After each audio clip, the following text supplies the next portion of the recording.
నమస్కారం. Epic story లైన్స్‌కు స్వాగతం. ఓం శ్రీ సమర్థ సద్గురు సాయినాథాయ నమః.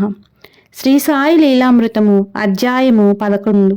ఆశ్రిత కల్పవృక్షము. భగవంతుడు సర్వజీవులను సృష్టించి సర్వులకు తండ్రి అయ్యాడు. తానే పంచభూతాలై తన నుండే జీవులందరికీ దేహాలు పోషణ ఇచ్చి తల్లి అయ్యాడు. వేదాలు మొదలుకొని సర్వశాస్త్రాలు అనుగ్రహించి ఆప్తవాక్యం చెప్పే మిత్రుడయ్యాడు. సకల సృష్టిని తన అధీనంలో ఉంచుకొనడం వలన జీవులకు ఈశ్వరుడయ్యాడు. మహనీయుల రూపంలో అవతరించి గురువు కూడా అయ్యాడు. ఒక్క మాటలో చెప్పాలంటే ఇన్ని రీతుల సర్వజీవుల శ్రేయస్సు కోసం తనను తానే వారికి దత్తం అంటే అంకితమయ్యాడు. భూమి మీద ఆయన ప్రతిరూపమైన సద్గురువు రూపంలో ఆయన అవతరించినప్పుడు తనను ఆశ్రయించిన వారందరికీ కల్పవృక్షము, కామధేనువు, చింతామణి అవుతాడు. అదే శ్రీ సాయి చరిత్ర అంతా. అందుకే ఆయన చరిత్రను శ్రీ సాయి లీలామృతము అనడం సమంజసం. కేవలం మాట మాత్రంతో బాబా ఎందరికో బాధలు తీర్చారు.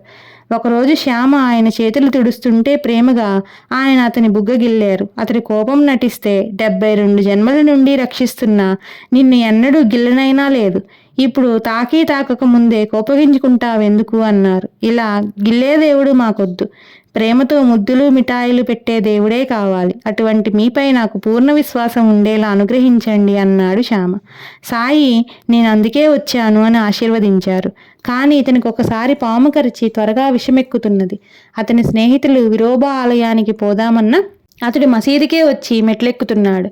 బాబా ఉగ్రులై, ఓరీ దొంగ పూజారి, పైకెక్కవద్దు, దిగుపో బయటికి, పైకెక్కావో జాగ్రత్త అని గర్దించారు. శ్యామ నివ్వెరపోయాడు. ఆయన మరుక్షణమే ఎంతో ప్రేమగా, భయం లేదు, ఈ పకీరు నిన్ను తప్పక కాపాడుతాడు అన్నారు. తక్షణమే శ్యామకు బాధంతా తగ్గిపోయింది. అంతకుముందు ఆయన కసిరినది అతని రక్తంలో కలిసిపోయి పైకెక్కుతున్న విషయాన్నే. శ్రీమతి మలాంబాయికి క్షయరోగం వచ్చింది. ఏ చికిత్స ఉపకరించకపోయేసరికి ఆమె షిరిడీ వచ్చింది. బాబా ఆమెను ఆశీర్వదించి కేవలం దుప్పటి మీద మాత్రమే పడుకోమని, నీరు మాత్రమే తాగమని చెప్పారు. వారం రోజులలో ఆమె మరణించింది. నాడు ఉదయం 8 గంటలైనా బాబా చావడిలోనే ఉండిపోయారు. దహనానికి ఏర్పాట్లు జరుగుతుండగా ఆమెకు తిరిగి ప్రాణం వచ్చింది. ఆమె నన్నెవరో నల్లటి మనిషి ఎత్తుకుపోతుంటే నా కేక విని సాయి వచ్చి నన్ను విడిపించుకొచ్చారు అని చెప్పింది. అంతవరకు ఆమె చావడిని చూడనేలేదు. అయినా దాన్ని చక్కగా వర్ణించి చెప్పింది. సరిగా లేచే సమయానికి సాయి ఆవేశంతో తిడుతూ సట్కాతో బెదిరిస్తూ ఎందుకు బయటకు వచ్చారో అప్పుడు అందరికీ అర్థమైంది. డాక్టర్ పిల్లేకు నారీ కురుపు లేచింది. అతడు ఆ బాధ భరించలేక దానికి 10 జన్మల్లో అనుభవించేలా చేయమని బాబాకు చెప్పించాడు. సాయి 10 జన్మలెందుకు, 10 రోజులు చాలు అని చెప్పి అతన్ని రప్పించి తన దిండుకు ఆనుకోమని చెప్పి సర్వకర్త అయిన దైవాన్నే శరణ పొంది ఓరిమితో కర్మఫలం అనుభవించు, ఆయన ఎలా చెక్కబెడతారో చూడు అన్నారు. మరోరోజు ఇప్పుడు ఒక కాకి వచ్చి ఈ కురుపును పొడవగానే బాధ తగ్గిపోతుంది అన్నారు. ఇంతలో పక్కనే పనిచేస్తున్న అబ్దుల్లా పొరపాటున పిల్లే కాలు తొక్కాడు. అది పగిలి పురుగులన్నీ బయటకు వచ్చేశాయి. తర్వాత అతడు కాకి వచ్చేది ఎప్పుడు అంటే ఆ కాకి వచ్చి కురుపును పొడిచేసింది అన్నారు బాబా. కొద్ది రోజుల్లో ఆ కురుపు మానిపోయింది. ఎందుకో గాని అబ్దుల్లాను సాయిబాబా కాకి అనేవారు. ఒకసారి మసీదులో ప్లేగు చెలరేగి అందరూ ఊరు విడిచిపోతున్నారు. నందారాం మార్వాడికి కూడా కళ్ళు ఎర్రబడ్డాయి. అతడు భయంతో ఊరు విడిచిపోవడానికి అనుమతి కోరితే సాయి నీవు పారిపోనక్కర్లేదు, నేనున్నంత వరకు నీకెట్టి ప్రమాదమూ ఉండదు అన్నారు. అప్పుడే అతడికి జ్వరం తగ్గిపోయింది. అలానే 1911లో ఒక వైశ్యుడు తన కుమార్తెను మోసుకొచ్చాడు. ఆమె కాళ్ళు చచ్చుబడిపోయాయి. సాయి ఆమెను ఆశీర్వదించి కొద్ది రోజులు షిరిడీలో ఉండమన్నారు. 3వ రోజు కల్లా ఆమె లేచి నడవసాగింది. అలానే ఆయన గయాసిస్ అనే రైల్వే ఉద్యోగి భార్యకు పక్షవాతం తగ్గించారు. ఫర్బనీ నుంచి ఒకడు వచ్చి తనపై మంత్రప్రయోగం జరిగిందని, దానివల్ల అన్నం వెంట్రుకల్లా కనిపించి కంపు కొడుతున్నదని, తన్నెవరూ రక్షించలేకపోయారని చెప్పుకున్నాడు. బాబా అల్లా అచ్చా కరేగా అని ఆశీర్వదించారు. అంతటితో ఆ బాధ తొలగింది. ఒకరోజు ఒక నిరుపేదరాలు నమస్కరించగానే బాబా అమ్మా నీ ఇంటికి వస్తున్నాను, నిరాకరించవద్దని నీ భర్తతో చెప్పు అన్నారు. ఆమెకేమీ అర్థం కాలేదు. సరిగా అప్పుడే వాడాలో దీక్షిత్కు ఆ కుటుంబానికి సాయం చేయాలనిపించింది. అతడు ఒక కవరులో పైకి ముంచి మసీదు చేరి బాబా ఇది పంపనా అన్నాడు. ఎవరూ ఏమిటి అనైనా అడగకుండా సాయి పంపించు అన్నారు. ఆ పైకం చూడగానే ఆ పేదరాలికి సాయి మాటలు అర్థమయ్యాయి. కోరకనే లభించిన సహాయం భగవత్ ప్రసాదమని సాయి భావం. ఒకరోజు నిరుపేద అయిన కార్మిక్ను చూచి సాయి నవ్వుతూ ఆవో షావుకార్ అన్నాడు. కొద్ది సంవత్సరాలలోనే అతడు కోటీశ్వరుడయ్యాడు. భీమాజీ పాటిల్కు క్షయరోగం వచ్చి తరచూ నెత్తురు కక్కుతున్నాడు. వైద్యుడు అతడు బతకడని చెప్పేవారు. నానాసాహెబ్ సలహాపై అతడు షిరిడీ దర్శించాడు. శ్రీసాయి మొదట అతడికి ఆ వ్యాధి పూర్వపాపం వల్ల వచ్చిందని తాము నివారించమని చెప్పేశారు. కానీ అతడికి అన్నిటితో శరణి వేడితే కరిగిపోయి, భయపడకు, ఈ మసీదులో కాలు పెట్టగానే ఎంత కష్టమైనా తీరవలసిందే, ఇక్కడి పకీరు దయామయుడు అన్నారు. సాయిని దర్శించిన క్షణం నుండి అతనికి నెత్తురు కక్కడం ఆగిపోయి అతని పరిస్థితి మెరుగు కావచ్చింది. బాబా అతడిని భీమాబాయి ఇంటి వద్ద ఉంచారు. నిజానికి ఆ ఇల్లు అటువంటి రోగికి ఏమాత్రమూ తగదు. కొద్ది రోజులకు అతడికి 2 కలలు వచ్చాయి. మొదటి కలలో పద్యాలు వల్లించినందుకు భీమాజీని టీచర్ కొట్టాడు. రెండవ కలలో అతడి గుండెల మీద ఎవరో గాని పెద్ద రోలర్ను అటు ఇటు దొల్లిస్తున్నారు. అతనికి భరించలేనంత బాధ కలిగింది. మెలకువ వచ్చేసరికి అతని వ్యాధి పూర్తిగా తగ్గిపోయింది. అందుకు కృతజ్ఞతగా అతడు శ్రీసాయి సత్యవ్రతం చేసుకోసాగాడు. గ్రహబలం కూడా గురువుని అనుగ్రహ బలానికి లోకువే. ఒక జ్యోతిష్కుడు ఒకరోజు బూటీకి గండమున్నదని చెప్పాడు. బూటీతో సాయి, ఏమిటి నీకు గండమున్నదా? అదేమి చేస్తుందో నేను చూస్తాను అన్నాడు. నాడు చీకటి పట్టాక బూటీ బయటికి వెళ్ళినప్పుడు ఒక పెద్ద పాము ఎదురైంది, కానీ ఏమీ చేయలేదు. ఒకసారి మేరీకర్తో కూడా సాయి, నీకు ద్వారకామాయి తెలుసా? ఇప్పుడు నీవు కూర్చున్నది అదే. ఈ మసీదు తల్లిని ఆశ్రయిస్తే కష్టాలు తొలుగుతాయి అన్నారు. అప్పుడు తన చేయిని పాములా పెట్టి, ఆ పెద్ద మనిషి భయంకరుడే, కానీ ద్వారకామాయి బిడ్డలను అతడేమీ చేయలేడు. అతన్ని మనం వినోదంగా చూడగలం అన్నారు. అతడు ఆ మరుసటి రాత్రి చితేలి చేరి మారుతి ఆలయంలో బస చేశాడు. అక్కడ అతడి ఉత్తరీయం మీద పెద్ద పాము పడుకుంది, కానీ ఏమీ చేయలేదు. సాయి మనలను ఏ రూపంలోనైనా రక్షించవచ్చు. టెండూల్కర్ అనే భక్తుని కుమారునికి జాతకంలో గ్రహాలు దశ బాగాలేవని, కనుక అతడు పరీక్షలో కృతార్థుడు కాజాలడని జ్యోతిష్కులందరూ చెప్పారు. అంతటితో ఆ యువకుడు భయపడి ఆ సంవత్సరం పరీక్షకే వెళ్ళనని పట్టుబట్టాడు. అతని తల్లి ఆ విషయం బాబాతో చెప్పుకున్నది. బాబా, నన్ను నమ్ముకోమని మీ వాడికి చెప్పు. ఆ జాతకాలు జ్యోతిష్కులు చెప్పిన ఫలితాలు అవతల పారేసి బుద్ధిగా చదువుకోమను, ధైర్యంగా పరీక్షకు వెళ్ళమను, తప్పక పాస్ అవుతాడు అన్నారు. అతడు అలాగే చేసి పరీక్ష పాస్ అయ్యాడు. అలానే దామోదర్ రాసనేకు చాలా కాలం సంతానం కలగలేదు. జ్యోతిష్కులందరూ అతనికి సంతాన ప్రాప్తి లేదని చెప్పారు. కానీ సాయి అనుగ్రహంతో అతనికి బిడ్డలు కలిగిన లీల క్రిందటి అధ్యాయాలలో మనం చూడవచ్చు. ఒకసారి మార్తాండ్ అనే దర్జీవానికి జబ్బు చేసింది. అతడితో సాయి, నీవు నీమ్గావ్లోని డేంగ్లే వద్దకు వెళ్ళు, ఆదరిస్తాడు అన్నారు. అతడు నీమ్గావ్ చేరగానే డేంగ్లే, బాబా నాకు కల్లో కనిపించి నేను నా వద్దకు పంపుతున్నానని చెప్పారు. ఇది నీ ఎల్లనుకొని కావలసినవి నిస్సంకోచంగా అడుగు అన్నాడు. మార్తాండ్ త్వరలో కోలుకున్నాడు. ఒకరోజు యశ్వంత్ దేశపాండే అనే భక్తుని తండ్రి సాయిని దర్శించి తనకు కళ్ళు కనిపించడం లేదని చెప్పాడు. దైవం మేలు చేస్తాడని ఆయన ఆశీర్వదించగానే అతడికి దృష్టి వచ్చింది. మరొక అందరూ తనకు వారి దర్శన భాగ్యం కలగలేదని బాధపడ్డాడు. తక్షణమే అతడికి దృష్టి వచ్చి సాయిని తృప్తిగా చూచాక మరలా పోయింది. 1912వ సంవత్సరంలో బలరాం దురంతర్ సోదరులు సాయిని దర్శించారు. వారితో సాయి, మనం 60 జన్మల నుండి సన్నిహితులమని చిలీం పీల్చి బలరాంకిచ్చారు. అభ్యాసం లేని అతడు ఎంతో కష్టం మీద పొగ పీల్చాడు. 6 సంవత్సరాలుగా అతన్ని బాధిస్తున్న ఉబ్బసం నాటితో అంతరించింది. ఒకరోజు బాబు సాహెబ్ జోగ్ తన తండ్రి శ్రాద్ధానికి తన శాఖ బ్రాహ్మణులను తీసుకురావడానికి బయలుదేరాడు. కానీ బ్రాహ్మణులు వారే వస్తారని బాబా చెప్పారు. సరిగా ఆ రోజు పుంతంబా నుండి 2 బ్రాహ్మణులు సాయి వద్దకు వచ్చారు. ఆయన వారిని జోగ్ వద్దకు పంపారు. వారిద్దరూ గొప్ప పండితులేగాక జోగ్ శాఖ వారే. ఒకరోజు టానే నుండి ఒక పెద్ద మనిషి వచ్చి తన కుమారుడు కొన్ని సంవత్సరాలుగా కనిపించలేదని సాయితో మొరపెట్టుకున్నాడు. బాబా అన్నారు, తప్పక త్వరలో నీ బిడ్డను కలుసుకుంటావు. కానీ అతనికి వెంటనే సెలవివ్వక 2 రోజులు షిరిడీలోనే ఉంచేశారు. 3వ రోజు అతడు మన్మాడ్ నుండి బొంబాయి వెళ్లే రైలులో టానే చేరాడు. అప్పుడు బొంబాయి నుండి రైలు వచ్చింది. అందులో నుంచి అతని కుమారుడు దిగాడు. తండ్రి కొడుకులు ఇద్దరు ప్లాట్ఫారం మీద కలుసుకున్నారు. ఎప్పుడేమి చేయాలో మనకంటే ఎక్కువ బాబాకే బాగా తెలుసునని గుర్తుంచుకోవాలి. అదే సబూరి. మండు వేసవిలో ఒక మధ్యాహ్నం ఒక మేకపిల్ల ఎండకు తట్టుకోలేక క్రింద పడిపోయింది. సాయి దాన్ని చుట్టూరా తిరిగి దానిపై నీళ్లు చల్లారు. వెంటనే లేచి అది గంతులు వేస్తూ వెళ్ళిపోయింది. కేవలం సాయి సన్నిధే జీవులకు స్వస్థత చేకూర్చగలదు. 1917వ సంవత్సరంలో ఒక పిచ్చి కుక్క గ్రామంలోని ఇతర కుక్కలను తరిమి కరుస్తున్నది. గ్రామస్తులు దాన్ని చంపాలని తరుముతుంటే అది వచ్చి మసీదులో సాయి వెనుక చేరింది. వాళ్ళు దాన్ని బయటకు తరమ్మని కోరితే సాయి వారిని తిట్టి వెళ్ళగొట్టారు. ఆ తర్వాత ఆ కుక్కకు కానీ దానివలన మరే ప్రాణికి కానీ ఎలాంటి బాధ కలగలేదు. వారి సన్నిధి పతితులలో కూడా నైతిక పరివర్తన కలిగించేది. ఒక యువకుడు తాగడం మానుకోలేకుంటే అతన్ని షిరిడీలో వారం ఉండమని సాయి ఆదేశించాడు. అంతటితో అతనికి ఆ దురభ్యాసం తొలగిపోయింది. అలాగే సంబారేతో ఆయన, ఇదే నా హెచ్చరిక, నువ్వు త్రాగుడు మానాలి, లేకుంటే నీ కర్మకు నిన్ను విడుస్తాను అన్నారు. అంతటితో ఆ కోరిక అతడికి నశించింది. ఒకప్పుడు పై అధికారి అతన్ని తాగమని నిర్బంధించారు. సంబారే సాయిని స్మరించగానే దీపాలు ఆరిపోయాయి. పక్కనున్న మిత్రుడు అతని గ్లాసులోని మద్యం తాగేశాడు. మరుక్షణమే లైట్లు వెలిగాయి. సంబారే మద్యం త్రాగాడని తలిచి అతని అధికారి సంతోషించాడు. గోవా నుండి వచ్చిన ఒక భక్తుడి 35 రూపాయలు సమర్పించగా సాయి తీసుకొనక నిగూఢ రీతిని ఇలా చెప్పారు. నా వద్ద 30 సంవత్సరాలుగా ఉన్న వంటవాడు దుస్సంగత్యానికిలోనే ఒక రాత్రి గోడకు కన్నం వేసి 30,000 రూపాయలు దొంగిలించాడు. ఆ దిగులుతో నేను పిచ్చెక్కినట్లు కూర్చున్నాను. ఒక పకీర్ వచ్చి నా దిగులుకు కారణం విని, షిరిడీలో సాయిబాబా అనే మహాత్ముడు ఉన్నాడు, నీ పైకం తిరిగి వస్తే షిరిడీ వస్తానని మొక్కుకొని అంతవరకు భోజనంలో నీకు ఇష్టమైన వంటకం ఏదైనా తినడం మానుకో అని అన్నాడు. అలాగే చేస్తూ కొద్ది కాలానికి ఆ వంటవాడు తిరిగి వచ్చి పశ్చాత్తాపంతో పైకం తిరిగి ఇచ్చాడు. వెంటనే షిరిడీ బయలుదేరాను. మొదట నౌకలో సరంగు ఖాళీ లేదన్నాడు.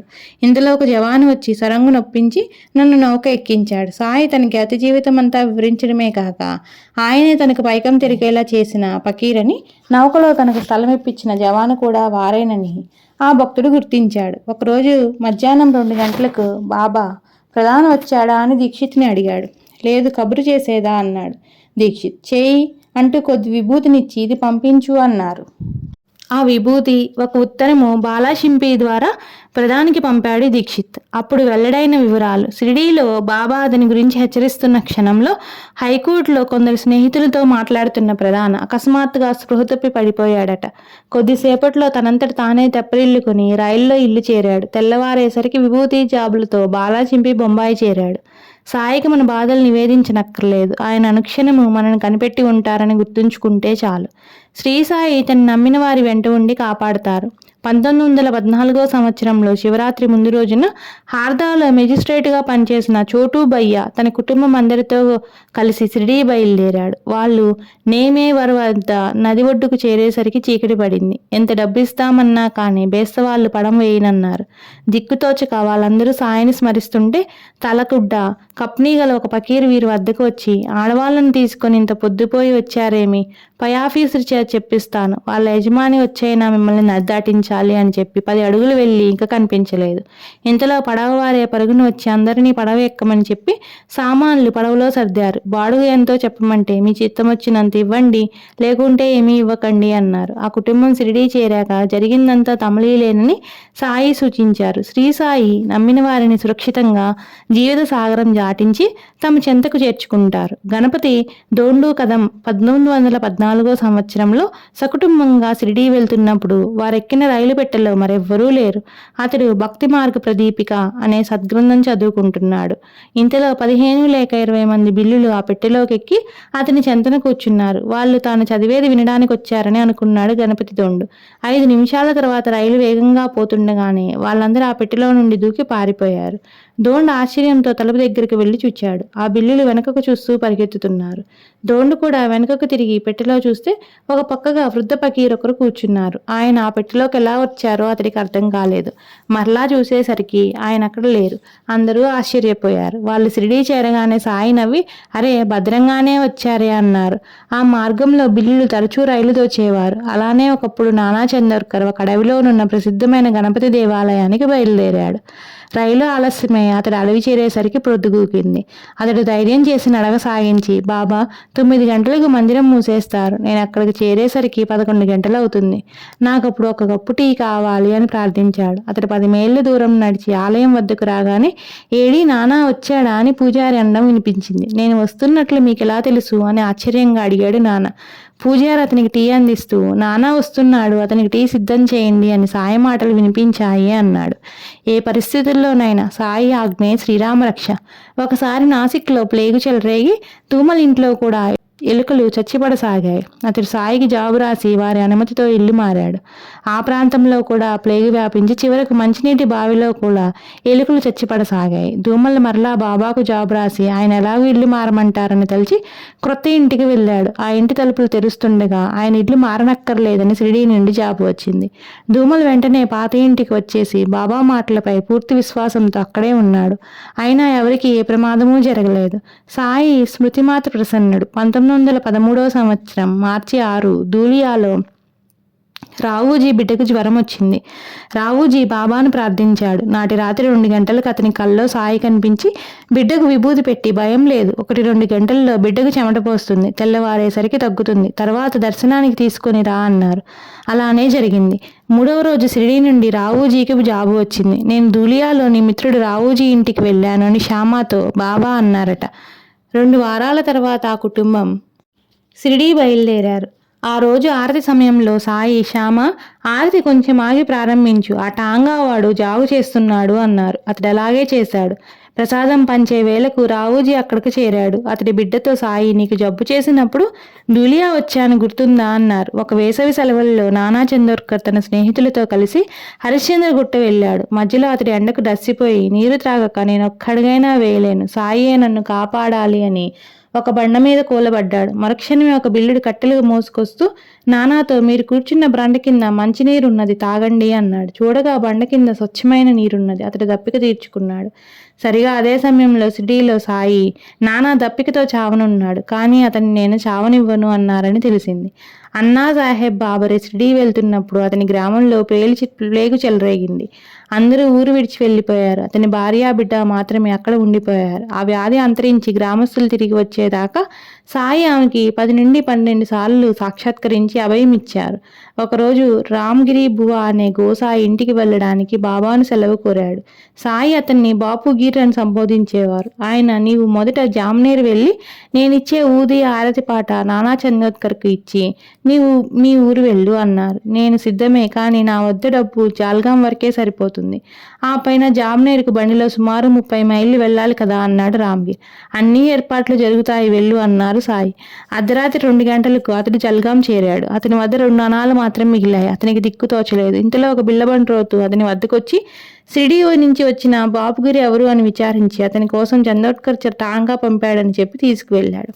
టాంగా జామ్నేర్ పొలిమేర చేరాక రామ్గిర్ లఘుశంకకు వెళ్ళి వచ్చేసరికి ఆ టాంగా ఎక్కడా కనిపించలేదు. ఆ సమయంలో నానాసాహెబ్ కుమార్తె మైనతాయి ప్రసవ వేదన పడుతోంది. సరిగా సమయానికి రామ్గిర్ వచ్చి ఆరతి పాట ఊది ఇచ్చాడు. నానా సంతోషంతో మైనతాయికి ఊది ఇచ్చి సాయి ఆరతి ఇవ్వగానే ఆమెకు ప్రసవమైనది. తమకు సకాలంలో ప్రసాదం అందించినందుకు నానా కృతజ్ఞత చెబితే తన కోసం టాంగా పంపినందుకు రామ్గిర్ కృతజ్ఞత చెప్పాడు. నిజానికి టాంగా బంట్రోతులను నానా పంపలేదు. షిరిడీ నుండి ఒకరు వస్తున్నట్లు కూడా అతనికి తెలియదు. ఆ సంగతి విన్న రామ్గిర్కు స్టేషన్లో బంట్రోతు తనను సాయిలాగానే పిలిచాడని, సాయి అన్ని ఏర్పాట్లు జరుగుతాయని చెప్పినది గుర్తొచ్చింది. అదంతా సాయి లీలేనని వారు తెలుసుకున్నారు. ఒకరోజు నాగ్పూర్లో దీక్షిత్ తమ్ముడు జబ్బుపడినట్లు జాబొచ్చింది. దీక్షిత్, బాబా, నా తమ్ముడికి నేనే సాయము చేయలేకున్నాను అన్నాడు. వెంటనే బాబా, సహాయం నేను చేస్తాను అన్నాడు. అదే సమయానికి నాగ్పూర్లో అతని సోదరునికి చిత్రమైన వ్యక్తి కనబడి తక్షణమే స్వస్థుణ్ణి చేశాడు. ఒకసారి సెలవు తీసుకుంటున్న ఒక భక్తునికి సాయి మరొక ఊదీ పొట్లమిచ్చి, రైల్లో నిన్ను జానుడి స్థలమిమ్మని కోరిన వాడికి ఆ పొట్లమివ్వు అన్నారు. దారిలో టానే రైల్వే స్టేషన్లో రైలు బయలుదేరగానే ఒక ప్రయాణికుడు పరుగున రైలెక్కి అతని వద్దకొచ్చి, నాకు తల తిరుగుతుంది, కూర్చునడానికి జానుడు స్థలం ఇవ్వండి అన్నాడు. భక్తుడు అతడికి చోటిచ్చి ఊదీ కూడా ఇచ్చాడు. ఆ వ్యక్తి ఆనంద బాష్పాలు కారుస్తూ తానంత యత్నించినా షిరిడీ దర్శించలేకపోయానని, సాయే తనకు ప్రసాదం పంపాలని ప్రార్థించానని చెప్పాడు. రోగమే కాక అజ్ఞానమే రోగం కూడా తొలగాలి. అందుకు బాధలను ధైర్యంగా ఓర్చుకోగలగడం అవసరం. అందుకే వ్యాధి మరీ ప్రమాదకరం కానప్పుడు రోగిని తమ వద్ద నుండి వెళ్ళిపోమనేవారు బాబా. పరోక్షంగా కూడా ఆయన రక్షిస్తారని భక్తునికి తెలియాలి కదా.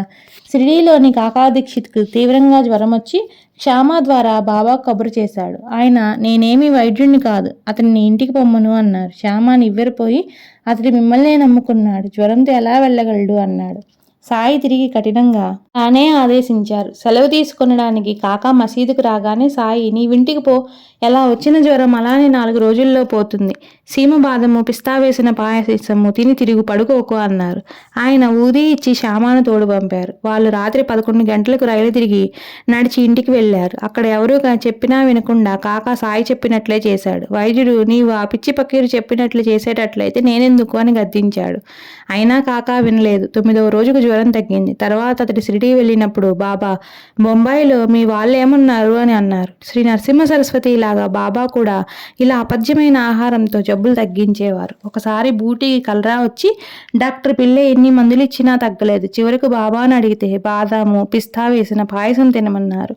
అలా చేయగానే జబ్బు తగ్గిపోయింది. ఒకరోజు కాగా మహాజనికి విరేచనాలు అవుతుంటే మసీదులో పక్కనే కుండతో నీరుంచుకొని తరచుగా బయటికి వెళ్ళి వస్తున్నాడు. బాబా సర్వజ్ఞులు కదా అని ఆయనతో చెప్పలేదు. భక్తులు మసీదు ముంగిట పని చేస్తున్నారు. సాయి అకస్మాత్తుగా కోపించి అందరినీ తిట్టసాగారు.